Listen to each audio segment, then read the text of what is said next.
they have a heightened drive for risky behavior. Logic is, emotions and impulses are their first priority, and logic is the second one. And I know that Sean made a mistake, but I really believe that the punishment is too severe. Sean. I know, it's hard. Mrs. Gathright, it's hard. I know. Sean is a bright young man, and given the opportunity, I believe he can make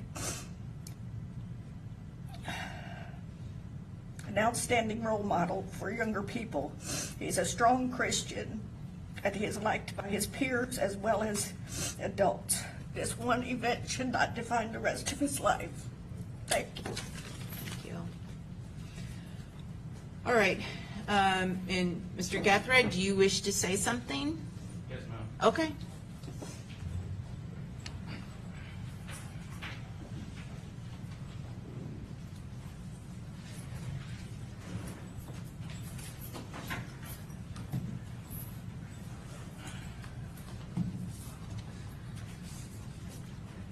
Your Honor, I just thank you once again for allowing me the opportunity.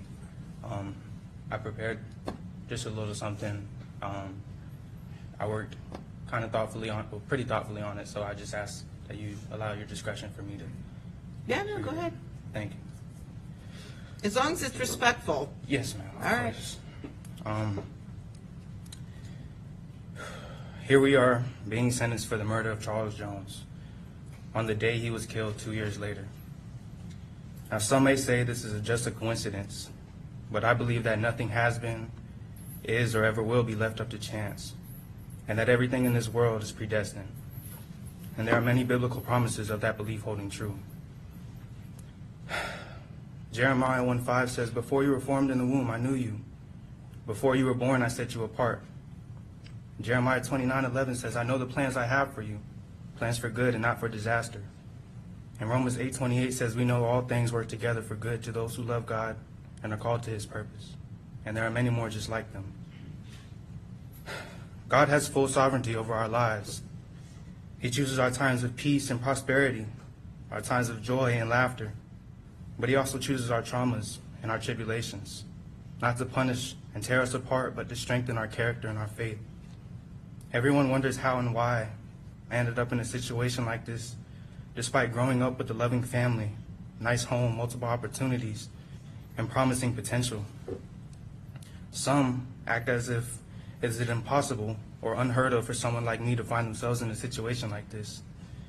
But in reality, it is much more common than we think, and has been happening long before today. There is a parable Jesus shared with the world called the prodigal son, a son who had the nice home, loving family, servants. He had his every need catered to, yet he still chose to take his inheritance and venture off to a far country where he indulged in prodigal living. He soon ran out of money, and a famine had struck the land he was in. And while that would have been enough signs for most to turn back, his eyes still hadn't opened, and he still hadn't come to his senses. Hungry and desperate, he found a job on a farm feeding pigs. And during these times, pigs and what they were fed were deemed as the filthiest, most impure, lowest of the low, and worst of the worst. But he was so hungry and so blind that the food he fed the pigs looked appetizing. That's when he finally came to his senses. He realized that even the servants back home had enough food to spare, yet here he is dying of hunger amongst pigs. After this eye-opening experience, he decided to return home. He was ashamed and planned to go to his father to ask for forgiveness and to become one of his servants because he no longer felt worthy to be called his son. But when he returned, his father embraced him with love and compassion, dressed him in the finest clothes and jewels, and celebrated his son's return with a feast, exclaiming, "This son of mine was dead and has come back to life. He was lost and is now found." It is not uncommon for good young men who come from good families to get lost in this world. But discontentment often leads these good young men astray. When scholars and historians look back on our times, I believe they will label us as the age of discontentment. And those of us who come from privileged upbringings are actually disadvantaged to the fight against it because of the high expectations, any opportunities and options we grow up with. We don't know what struggle looks like or how hard our parents had to work to provide these opportunities for us. We don't know what we have until it's gone, and it often happens after we go through our own eye-opening experience. Never in history has there been a time like now where there is so much available and so easy to consume, but we still demand more, and it is clearly seen in my generation. Young men and women want to grow up faster to try to keep up with the influencers that are idolized, and this is in part due to us being so susceptible. A study done by the National Institute of Mental Health provided evidence showing that the brain doesn't reach full maturity until 26 to 27 years old for men, about 8 or 9 years older than my time during the offense.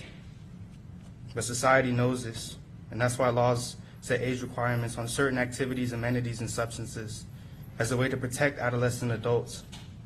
Yet those same laws don't extend to an adolescent adult when they are charged with crimes and allows them to be prosecuted to the fullest extent, regardless of their age. Your Honor, it is heartbreaking that an 18-year-old can't rent a car or a hotel or buy a home, but can be sentenced to death or life in prison without the possibility of parole. They can't purchase alcohol or tobacco, but can be sentenced to death or life in prison without the possibility of parole. They can't work certain jobs or even go on a cruise without a chaperone, but can be sentenced to death without life, or life without prison, in prison without possibility of parole. And I'm a prime example of these circumstances. At 18 years old, with no prior convictions, I was charged, indicted, and had to face the death penalty. My point is, society views anyone under the age of 21 as not being mentally mature enough to participate or partake in these activities, amenities, and substances because certain substances listed can negatively impact or stunt the growth of a developing brain, while other activities and amenities have restrictions due to the lack of impulse and behavioral control or lack of situational awareness at times with teens. It is very simple to understand that our brains have not developed enough, that we live in a society where someone under the age of 21 can be sentenced to death or life in prison without parole. We leave no room for growth, rehabilitation, or redemption. We don't account for the fact that they weren't a fully developed adult and their judgment and decision-making abilities weren't developed either. I believe it is cruel for someone under the age of 21 to be sentenced to life without parole or death before they're even old enough to be fully emancipated or to fully comprehend what consequences their actions carry.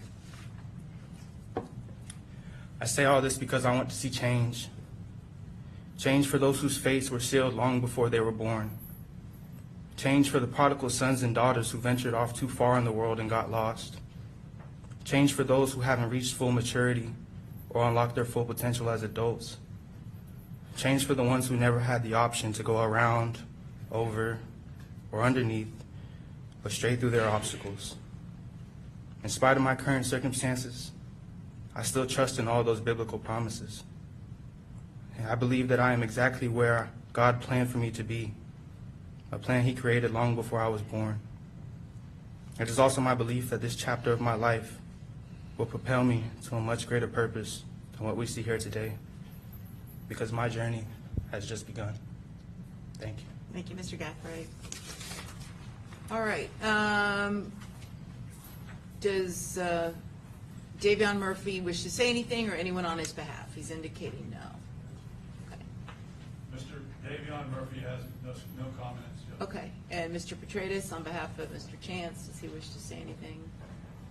No, Your Honor, other than we... Oh, no. I've moved on to Mr. Petratus behind you. Oh, I'm sorry.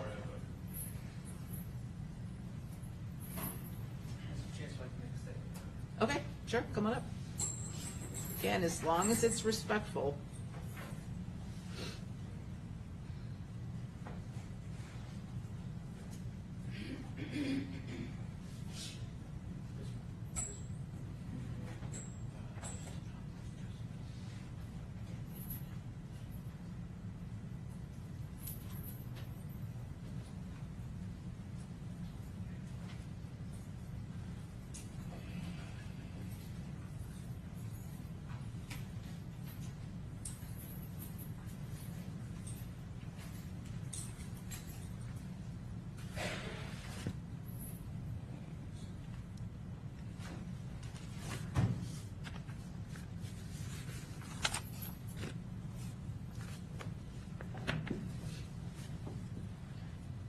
Sorry, I'm kind of nervous. Sorry. It's all right.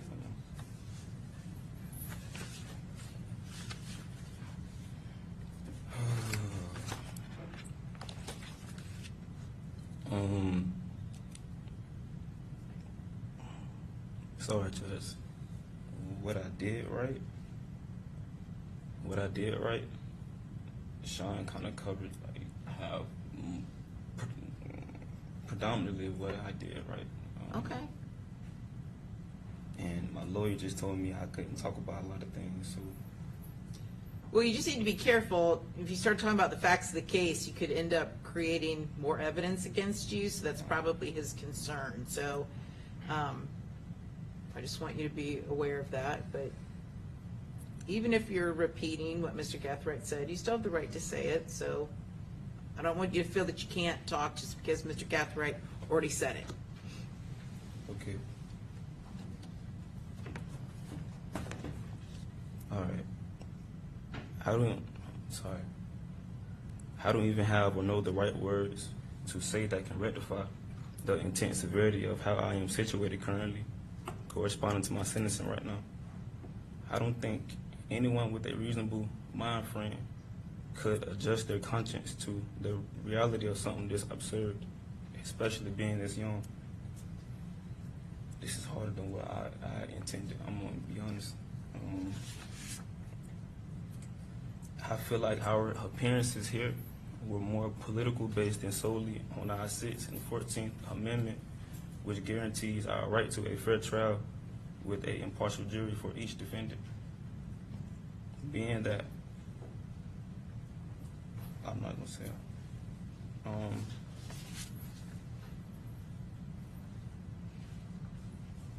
I wanted to say something to you directly. No, that's fine, and you're more than welcome to disagree with any way I may have ruled in the case. You just can't Repeat the facts. Yeah. Yes, ma'am. Yeah, you don't need to repeat the facts, but you just can't be rude to me. That's all I'm asking. You can understand. express disagreement. I have thick skin, and there'll be an appellate review of everything I did, but just don't be disrespectful, because then I'm gonna have to tell you to sit down and it becomes a thing. So Yes, let's ma'am. just not have a thing. Yes, ma'am. All right. Okay. So, thank you. All right. So, Judge Cisco, unlike the rest of my co-defendants here, they all are charged with being the alleged shooters and have the same verdicts. However, me, on the other hand, the one who was charged with me for playing the same alleged role as I, gets found not guilty for what I am charged with. Alicia's case didn't contradict the alleged shooters versus the state case. I don't even think it's possible it could have. However, it contradicts mine being the only principle here, because both of our jury's decisions contradicts each other. The only nuance is I went to trial with 3 other people who have the same verdict as I, and she didn't. Alicia get found not guilty for my current charge. It wasn't a coincidence. Basically what I'm saying is Alicia and the state alleged that we played, that's getting into like the facts of like the case. Well, that's okay. If I'm hearing you correctly, you are taking issue with the fact that I don't know if she's your current or former girlfriend, but she went to trial. She was convicted of a manslaughter and got 15 years, and now you're here facing life, and that I would assume that seems unjust to you. Is that correct? That's highly unjust. I seen Susie Lopez on the news this morning, and she was saying that justice has been served. Absolutely, if you see it from that perspective. But everything that's a perspective is based off perception. So if you say that's justice, okay, but when you look at, if you put me and Alicia up on like side by side, that's unjust. Like, it's injustice. Like, it doesn't make sense. Like, it's contrary to my verdict. Like, her jury made their decision. Our jury made their decision, but it contradicts like both of our verdicts. The only difference is like I went to trial with my co-defendants and she went to trial by herself. So I feel like personally, I got guilt more so by association than like participation. that's all I really wanted to say, Judge. Sorry, because this is way more harder than I anticipated. But that's all, though. Thank you. Sure, Yes, sure. ma'am. And you probably know when Miss Andrews went to trial, she basically pinned it all on you. Absolutely, yeah, I know. You know when, as I sit with my lawyer, like he's very, like he's probably shivering over there because he don't know what I'm gonna Right. say out my mouth. Right. He's very Yeah, concerned. definitely. Wow, look at this. 94% of people believe company culture is important to an organization's success.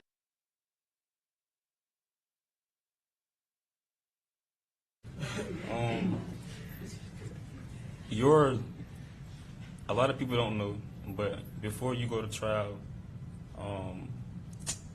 you try to be optimistic, but everything is done strategically. So how the lawyers optimize what they're gonna say or what they're gonna do, they do it with the client. You know, I'm not saying what she's saying was wrong or not wrong, or what he wanted her to say, or what she said. You know, but that's all though. I want to say something to like Jacksonville though too. So to my city, man, it ain't worth it, boy. Like it ain't worth it. Like me being a rapper from my city, and Fulio being a rapper from our city, it ain't worth it. Like my mouth getting dry. Sorry. Like the dissing, the beefing, the shooting, like for what? Like for what? Like when you sitting in your cell alone, cold, it's lonely as hell in that bed. Everybody leave you. Like nobody here for you. Like the ones that's your ride or die, your girlfriends, whoever you love, the only person there for you is your mother, and maybe like one friend, maybe, but it ain't worth it though, bro. It ain't worth it. I was 21 years old facing the death penalty. I never ever, my only interactions with law enforcement was traffic tickets. Wake up next morning, I'm facing the death penalty. That's how quick life can change. It ain't worth it, bro. That's all though. And sorry if I was nervous. Sorry. No, it's okay, Mr. Chance. And thank you for saying that. Yes, ma'am. Your Honor, Mr. Davion Murphy has changed his mind. He doesn't want to make a brief statement. Sure. I think we make it right here. Yeah, go ahead. What would you like to say, Mr. Murphy? I would like to say to God be the glory, and all the time, and be forever have the last say so. I'm sorry, Judge. I'm sorry. You know, you may have to step up to the podium because the court reporter just needs to hear what you're saying, Mr. Murphy.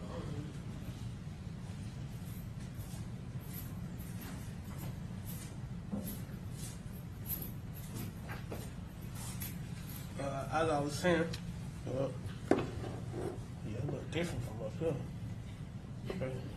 Okay. To God be the glory all the time, and He'll forever have the last say so in our situation. As I said in my interrogation interview, I'll be judged for it, and I'll forever retain my innocence. And I just want to say to the Gen Z generation, change your life and do something productive with your life. Because in this predicament, it ain't worth it. And like it was said before, this is not my first rodeo down this road, so it's looking like forever, but I forever keep a positive mind state and a positive mindset. But to God be the glory forever. And that's it. Thank you, Ms. Murphy. Uh-huh. All right.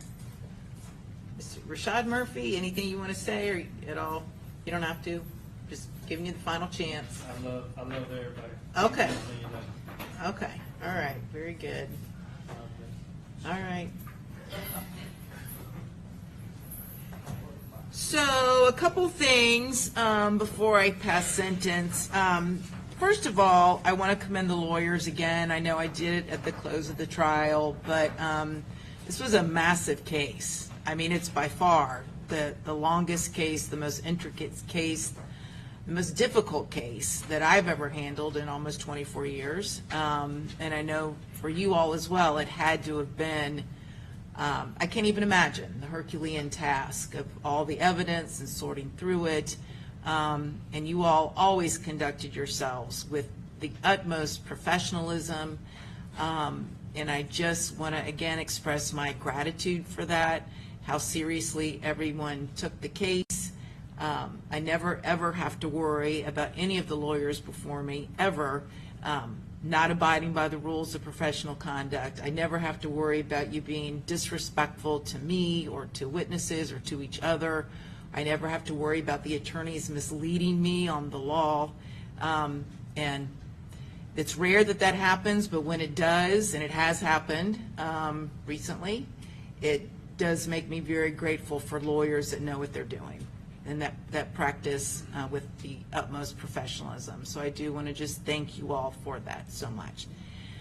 I also want to comment about law enforcement's work. I don't know if Detective Ramos is here. I don't see him here. That was one heck of a job. I mean, that was unbelievable. I mean, I've seen a lot of good homicide detectives testify over the years from TPD or HCSO. That was remarkable, and particularly in light of the fact that it was his first time as a lead detective.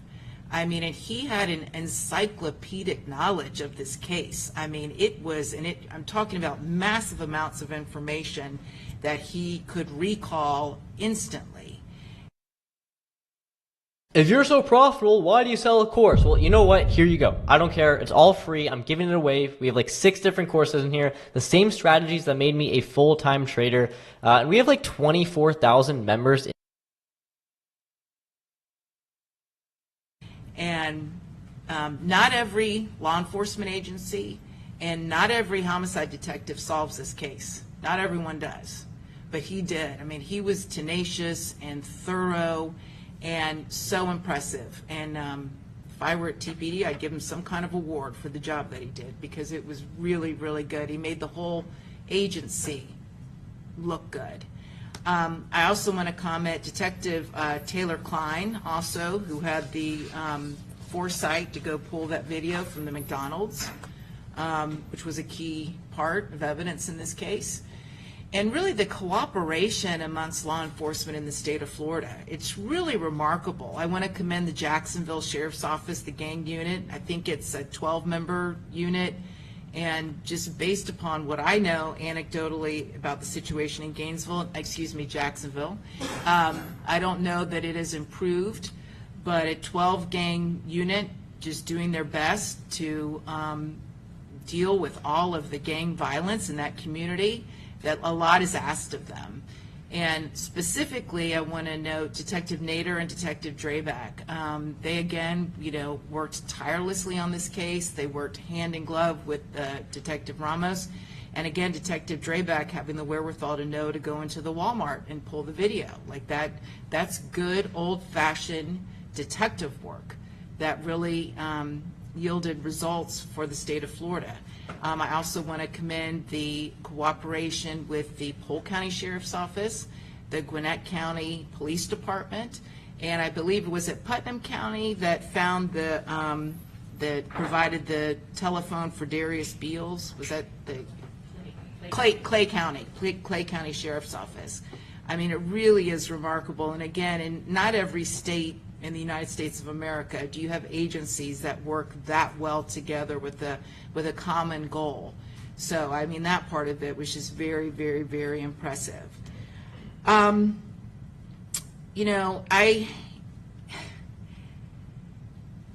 really don't know what to say about what's going on in Jacksonville again, and I don't know if it's getting better or not, but I was stunned. And when I was sitting there listening to the evidence and just the trail of dead bodies, just one young man after the next, just cut down in the prime of their lives. I mean, it's shocking. It is shocking. And I just can't believe that any community, if they're made aware of it, will stand by and put up with that. I mean, it's just tragic. And, you know, Mr. Jones did not deserve to die for what he did or the drill rap videos he made. But goodness gracious, going and desecrating the gravesite of a murdered relative is, you don't deserve to be killed for that, but you just increased your odds that it was going to happen. And that's the truth. That is the truth. So I'm not at all, again, stating that he deserved it, but it's just shocking. It's shocking to me. And I do have great sympathy for the defendants. You all, for the most part, are young men. And some of you have children. And now, for what? For what? Now, you're looking at life in prison. And what was it for? And I really appreciate Mr. Gathright and Mr. Chance really speaking to your community. Like, these decisions that are made can have unalterable changes that you can't come back from. There's no coming back from them. You either end up dead or incarcerated for life. And I feel like, you know, you gentlemen had much more to offer this world. You did, and you do. And so, in particular, you know, Mr. Rashad Murphy and Davion Murphy, listen, there's no question you guys had a difficult childhood. There is no question. The hand that you were dealt from Jump Street was not the best. There is no question about that. Again, it's not an excuse, but I do acknowledge it. Mr. Chance and Mr. Gathright, you all, unlike the Murphys, you all did have positive role models in your life. Mr. Chance, you had a dad that testified and appeared to be a good role model, and a stepfather that cared about you. And Mr. Gathright, you, as you acknowledged, you had so many opportunities that most people don't have. I mean, you started off, the hand that you were dealt, the cards that you were dealt were pretty good. They were pretty darn good. Better than the average person. So it's particularly hard. I am heartbroken for you. I'm heartbroken for your family members. I'm heartbroken for your children. I am. So I do have great sympathy. But you have been convicted, and it was a horrible crime that was committed, and there is a price to be paid, and there's just no way around that. I do find it remarkable, and I hope that you can maintain your positive outlook. Each of you still has a life of value. And going forward, the quality of the life that you have every day will come down to the choices you make. And so I hope that you continue to make choices, and then you realize you do have value and you can contribute. And you started today by speaking to the members of your community, particularly the younger men, that this is not the way to go. It's not. It's not. Because look, we have Charles Jones is dead and 4 people who will now spend life in prison. And again, all for what?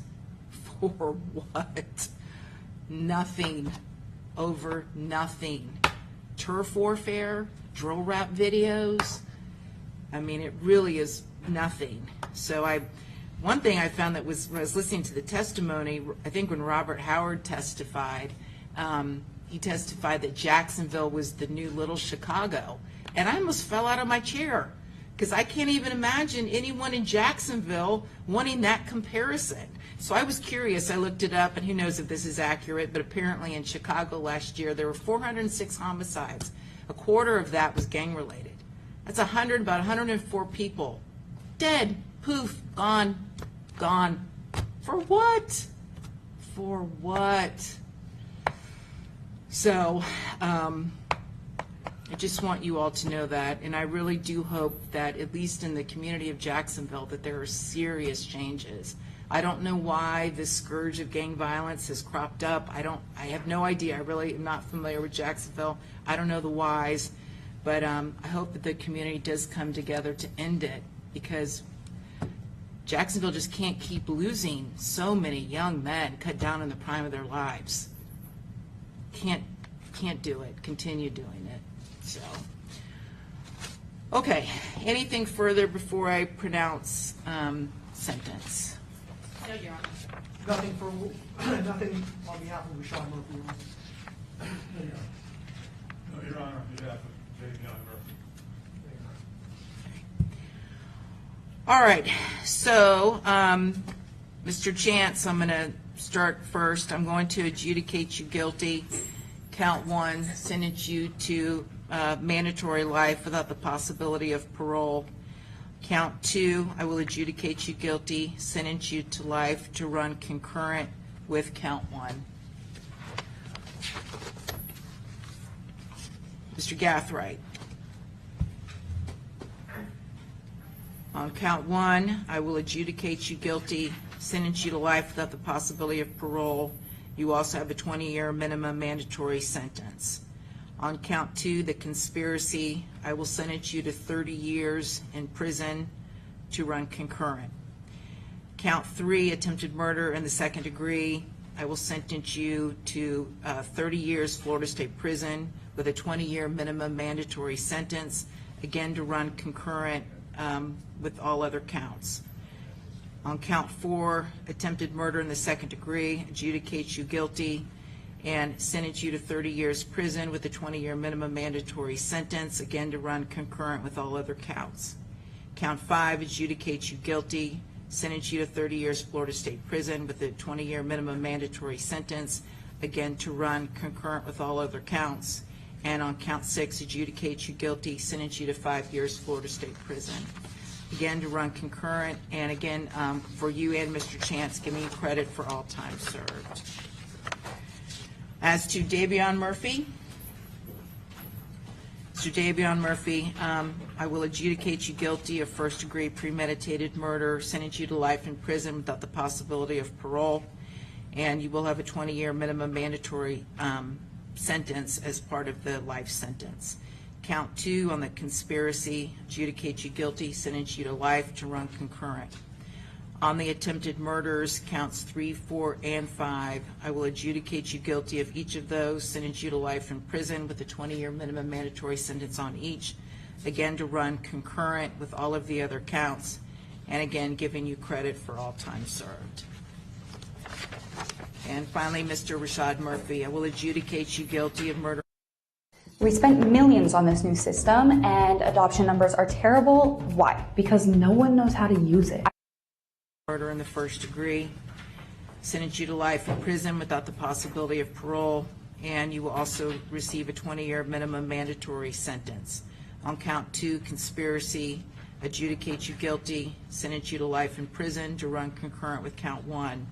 On counts 3, 4, and 5, I will adjudicate you guilty on each of those, sentence you to life in prison. Each of those carries a 20-year minimum mandatory, again to run concurrent with all other counts, and giving you credit for all time served.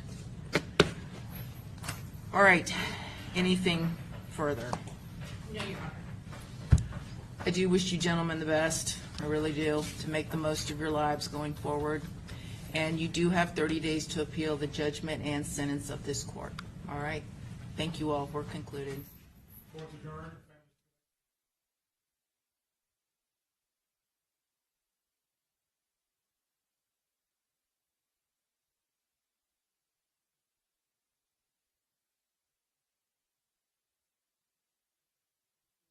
I already signed them.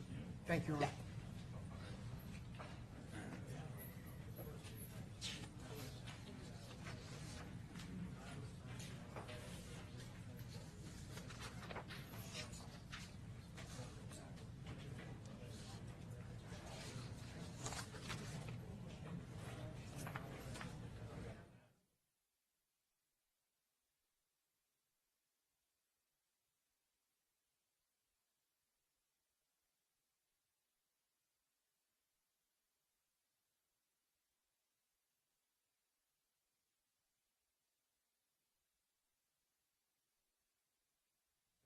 Office for Yes, purposes. I'll grant the motion, just upload an order. Thank you, Your Honor. Sure.